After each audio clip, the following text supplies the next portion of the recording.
નહીં, પૈસા આપને, બજાર લઈ આવું, શાકભાજી લાવવાની છે ને તો આપણે બે હારે જઈએ હાલો. પણ બે જણની શું જરૂર છે? ઘરે કેટલું બધું કામ પડ્યું છે, તું ઘરે કામ કર દે, હું ફટાફટ લઈને આવું છું. હા તો સાચવીને જાજે. હા, પૈસા આપ મને તો.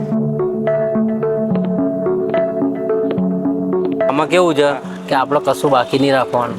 બે જો એ બાજુ નીકળી હે યાર